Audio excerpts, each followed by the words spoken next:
Меня зовут Анатолий Наговицын, кандидат в депутаты в Государственную Думу 8-го созыва. За моей спиной стоит дом по Кеше Алексеева 8/1. Он сгорел 2 года назад, а половина подъезда до сих пор не расселена.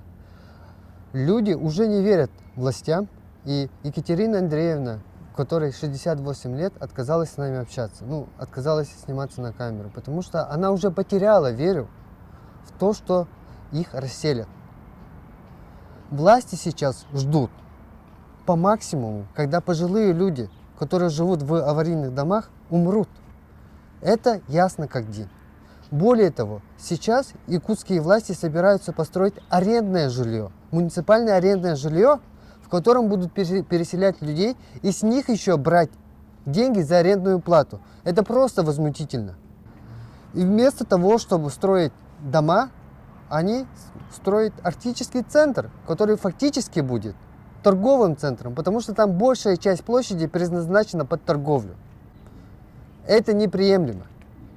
Мы должны этому противостоять и заставить власти построить жилье для переселения граждан из аварийного жилья.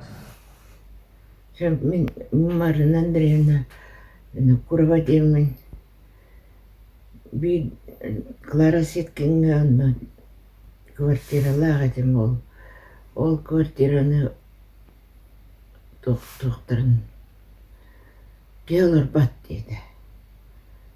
Ну кирер тоқта туох ремонт той оны кәдәбит ол ден оны де берелер оны ол оны турурсу будон алталтаңлата ол тоғары кемден туды гаммат.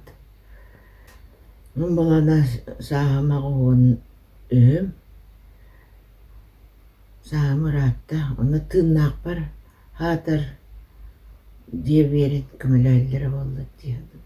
Жильцы уже не верят властям. Они отчаялись. Они думают, что они остались одни со своими проблемами. И им нужен представитель в Государственную Думу. И я готов им стать.